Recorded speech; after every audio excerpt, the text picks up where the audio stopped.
साथियों, केवी techniques channel पर आपका स्वागत है।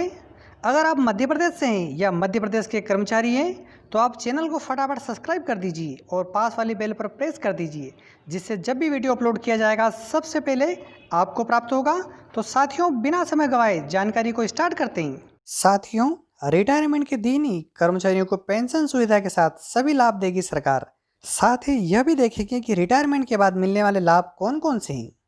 विशेष खबर भोपाल से निकल के आ रही है। नए साल में प्रदेश के उन सभी कर्मचारियों के लिए राहत भरी खबर है जो इस साल रिटायरमेंट होने वाले हैं। सरकार रिटायरमेंट के दिन ही उन्हें पेंशन सुविधा के सभी लाभ देगी। इस संबंध में वित्त विभाग ने सभी डिविजनल कमिश्नर और कलेक्टरों को निर्देश जारी कर दिए हैं। इसमें कहा गया है कि रिटायर होने वाले कर्मचारियों के पेंशन संबंधी सभी दस्तावेजों को पूर्ण करें और रिटायर होने वाले कर्मचारियों को पेंशन संबंधी भुगतान किया जाए। दरअसल हर साल हजारों सरकारी कर्मचारी रिटायर होते हैं, लेकिन अधिकांश के पेंशन प्रकरणों का निराकरण वर्षों तक नहीं होता है। एरियर से लेकर नए वेतनमान की राशि के भुगतान के लिए बाबुओं से लेकर अधिकारी टाल मटोल करते रहते हैं, लेकिन अब ऐसा नहीं होगा। वित्त विभाग के प्रमुख सचिव मनोज गोयल ने पेंशन के प्रकरणों में कमिश्नर कलेक्टर से मॉनिटरिंग करने के लिए भी लिखा है, जिससे ऐसे कर्मचारियों या उनके आश्रितों को पेंशन के मामले में परेशानी ना हो। इसके साथ पेंशन प्रकरणों को निपटारे के लिए लगातार वीडियो कॉन्फ्रेंसिंग हो रही है। बता दें कि फरवरी 2021 तक प्रदेश के 4000 से ज़्यादा कर्मचारी रिटायर हो रहे हैं। सरकार की मंशा है कि इन कर्मचारियों को रिटायरमेंट वाले दिन ही सभी तरह के भुगतान करने कहें। इंदौर में सबसे ज़्यादा है 117 प्रकरण पेंडिंग। इंदौर में कर्मचारियों के सबसे ज़्यादा 117 प्रकरण पेंडिंग है, लेकिन अब वित्त विभाग ने प्रदेश में कर्मचारियों के पेंडिंग पेंशन प्रणाली का तत्काल निराकरण करने की प्रक्रिया तेज कर दी है। इंदौर, भोपाल, सागर संभाग में पेंशन के लंबित प्रकरणों के निराकरण के लिए बैठकें हो चुकी है। इंदौर में 117 पेंशन मामले वर्षों से लंबित थी, इसमें से 105 का निराकरण कर दिया गया है। मंत्रालय सूत्रों ने बताया कि प्रदेश में 2577 कर्मचारी ऐसे हैं जिनके प्रकरण ईओडब्ल्यू और लोकायुक्त में फंसे हैं। ऐसे कर्मचारियों के प्रकरणों की वर्तमान स्थिति की जानकारी डायरेक्टर पेंशन ने बुलाई है। इन कर्मचारियों के प्रकरणों का निपटारा जल्द किया जाएगा। कोरोना ने खड़ा कर दिया था आर्थिक संकट। पिछले साल 31 मार्च को रिटायर हुए 1500 कर्मचारियों के सामने आर्थिक संकट खड़ा हो गया था। 24 मार्च को देश में लॉकडाउन होने के कारण सरकारी कार्यालय बंद होने के कारण उनकी पेंशन तय नहीं हो पाई थी। इसके कारण रिटायरमेंट के बाद अन्य लाभ नहीं मिल पाए थे। रिटायरमेंट के बाद कर्मचारियों को मिलते हैं ये लाभ। कर्मचारियों को रिटायरमेंट ग्रेजुएटी की राशि 17.5 माह के मूल वेतन के बराबर मिलती है। इसी तरह अर्जित अवकाश, लिव इनकेसमेंट 300 दिन के वेतन के बराबर की राशि का भुगतान कर्मचारियों को किया जाता है। इसी तरह कर्मचारियों के लिए समूह बीमा बचत योजना लागू है, जिसके तहत 65% प्रीमियम और 35% बचत खाते राशि जमा की जाती है। रिटायरमेंट के समय बचत खाते की राशि कर्मचारी को दी जाती है। इसके अलावा जेपीएफ की राशि कर्मचारी को दी जाती है, लेकिन इसमें से जेपीएफ और पेंशन का निर्धारण रिटायरमेंट के पहले नहीं हो रहा था। लेकिन अब वित्त विभाग ने कहा है कि कर्मचारियों का सर्विस रिकॉर्ड पूर्व में जांच कर ले, ताकि कर्मचारी को रिटायरमेंट के समय सभी तरह के भुगतान कर दिए जाएं। अगली बड़ी खबर, नए साल में सरकारी कर्मचारियों के लिए खुश खबर। डीए में 4% बढ़ोतरी के साथ डीए पहुंचा 28% पर। सभी सरकारी कर्मचारियों, पेंशनर और अध्यापक संवर्ग के लिए बड़ी खबर है। नए साल में सरकारी कर्मचारियों पेंशनर के लिए बड़ी खुशखबरी आई है। कर्मचारियों को बढ़ेगा 4% महंगाई भत्ता। कर्मचारियों और पेंशनरों को जुलाई से मिलेगा बढ़ा हुआ महंगाई भत्ता। दोस्तों, जल्दी से इस वीडियो को लाइक कर दीजिए और सब्सक्राइब कर दीजिए। आपका लाइक करना और सब्सक्राइब करना ही हमारी मेहनत का फल है। आपको बता दें कि 1 जनवरी 2021 से महंगाई भत्ता डीए में 4% की बढ़ोतरी तय हो गई है।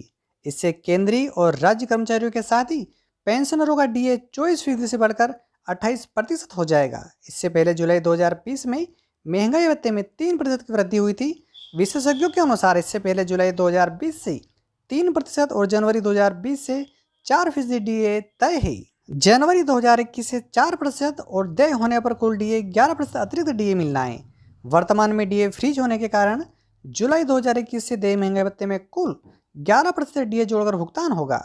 अभी 17% डीए मिल रहा है केंद्र सरकार में और मध्य प्रदेश में 12% डीए मिल रहा है, जो कि जनवरी 2021 से 28% हो जाएगा। महंगाई भत्ता डीए के बारे में गणना करने वाले एजी ऑफिसर बदरहुड के पूर्व अध्यक्ष, वर्तमान में सिटीजन बदरहुड के अध्यक्ष हरिशंकर तिवारी और पूर्व स्टार एनालिस्ट यूपीआईटी उत्तीर्ण शिक्षक महासंघ के अध्यक्ष अनुराग सिंह ने बताया कि दिसंबर के सूचकांक में 8 अंकों की कमी होती है तो डीए 3%, और यदि 24 अंकों की वृद्धि होती है तो डीए में 5% देय तय होगा। किसी एक महीने में इतनी कमी या वृद्धि संभव नहीं है, इसलिए डीए 4% देय होगा। दिसंबर माह का सूचकांक 1 माह बाद जारी होगा। डीए वृद्धि से केंद्र सरकार के 50 लाख कर्मचारी व 60 लाख पेंशनर के साथ यूपी, मध्य प्रदेश और सभी राज्यों समेत विभिन्न राज्यों के कर्मचारियों व पेंशनरों को लाभ होगा। सभी कर्मचारियों को मिलने वाला है इस प्रकार का लाभ, और इस लाभ में कितना पैसा मिलेगा आइए देख लेते हैं। पूर्वोत्तर क्षेत्र विकास राज्य मंत्री स्वतंत्र प्रभार प्रधानमंत्री कार्यालय में राज्य मंत्री लोक शिकायत एवं पेंशन परमाणु ऊर्जा और अंतरिक्ष राज्य मंत्री डॉक्टर जितेंद्र सिंह ने नए वर्ष पर केंद्र सरकार के सभी कर्मचारियों के लिए दिव्यांगता क्षतिपूर्ति योजना की शुरुआत के संबंध में जानकारी देते हुए बताया कि यदि कोई कर्मचारी सेवा के दौरान दिव्यांगता का शिकार होता है तो उसकी सेवाएं दिव्यांग होने के बाद भी बरकरार रखी जाती है, तो उसे दिव्यांगता क्षतिपूर्ति का लाभ दिया जाएगा। आज का यह आदेश केंद्रीय सशस्त्र पुलिस बल सीएपीएफ के युवा जवानों जैसे सीआरपीएफ, बीएसएफ और सीआईएसएफ इत्यादि जवानों को बड़ी राहत उपलब्ध कराएगा, जिनकी सेवा की प्रकृति के चलते अपना दायित्व निभाते हुए दिव्यांगता का शिकार होने की संभावना बनी रहती है। यहाँ यह उल्लेख करना आवश्यक है कि नया आदेश सेवा नियमों की एक विसंगति दूर करेगा, जिसके चलते केंद्रीय कर्मचारियों को जटिलता को सामना करना पड़ता था। इस संबंध में 5 मई 2009 को जारी किए गए आदेश के तहत 1 जनवरी 2004 या उसके बाद सेवा में शामिल हुए सरकारी कर्मियों को केंद्रीय नागरिक सुविधा CCS EOP नियमों के अंतर्गत दिव्यांगता का लाभ नहीं मिलेगा और वह राष्ट्रीय पेंशन सिस्टम NPS के अंतर्गत कवर होंगी। कार्मिक लोक शिकायत और पेंशन मंत्रालय के पेंशन विभाग द्वारा जारी नए आदेश के अंतर्गत अब उन कर्मचारियों को भी अतिरिक्त असाधारण पेंशन EOP के नियम 9 के तहत लाभ प्राप्त होगा जो NPS के दायरे में आते हैं। साधारण शब्दों में कहें कि अगर एक सरकारी कर्मचारी अपनी ड्यूटी के दौरान दिव्यांगता का शिकार होता है और यह दिव्यांगता उसकी सरकारी सेवा को प्रभावित करती है और उसकी सेवा बरकरार रखी जाती है तो उसको एक मुश्त राहत राशि उपलब्ध कराई जाएगी और इसकी गणना समय समय पर जारी की जाने वाली परिवर्तित सारणी के आधार पर की जाएगी। इस आदेश के जारी होने पर संतोष व्यक्त करते हुए डॉक्टर जितेंद्र सिंह ने कहा कि प्रधानमंत्री नरेंद्र मोदी सरकार नियमों में के सरलीकरण के लिए विभेदकारी नियमों को खत्म करने के लिए सभी आवश्यक उपाय कर रही है। उन्होंने कहा कि इस तरह के सभी प्रकार की नई पहल का मुख्य उद्देश्य सरकारी कर्मचारियों के जीवन को आसान बनाना है। इससे वह कर्मचारी भी लाभान्वित होगी जो आज पेंशन भोगी हैं अथवा उनके परिजन पेंशन प्राप्त कर रहे हैं। आखिरी और बड़ी खबर जो कि ओल्ड पेंशन को लेकर ही, रिटायरमेंट पर किसी को 700 रुपये तो किसी को मिलते हैं 1100 रुपये पेंशन। आइए देख लेते हैं खबर में। न्यू पेंशन स्कीम NPS कर्मचारियों को रिटायरमेंट पर घाटे का सौदा बन रही है। 23 साल की नौकरी के बाद सेवानिवृत्त होने पर हाथ आ रहे खाली लिफाफे और कुछ हाथों में महज 700 से 1100 रुपये की पेंशन। दरअसल राज्य सरकार ने प्रदेश में 1 जनवरी 2005 के बाद सेवा में आए कर्मचारियों के लिए न्यू पेंशन स्कीम लागू की है। इससे 10% कर्मचारी के वेतन में कटौती और 10% हिस्सा सरकार मिला रही है। कुल मिलाकर रिटायरमेंट जो कुल जमा हो रहा है उसमें से 60% नकद दे दिया जा रहा है और बाकी 40% राशि पेंशन फंड के नाम पर जमा कर ली जा रही है, जिससे एवज में नाम मात्र की राशि पेंशन के रूप में दी जाती है। केंद्र सरकार ने 1 जनवरी 2004 को जब न्यू पेंशन स्कीम शुरू की थी उसके प्रारूप में साफ था कि यह राज्यों के ऊपर निर्भर रहेगा कि वह पुरानी पेंशन जारी रखना चाहते हैं या नई लागू करते हैं। मध्य प्रदेश सरकार ने 2005 में पुरानी पेंशन बंद कर दी। इससे उल्लेखनीय है कि 1997 से 2004 के बीच सेवा में आए कर्मचारी पेंशन के पात्र हैं, पर उनकी भी पेंशन बंद कर दी गई।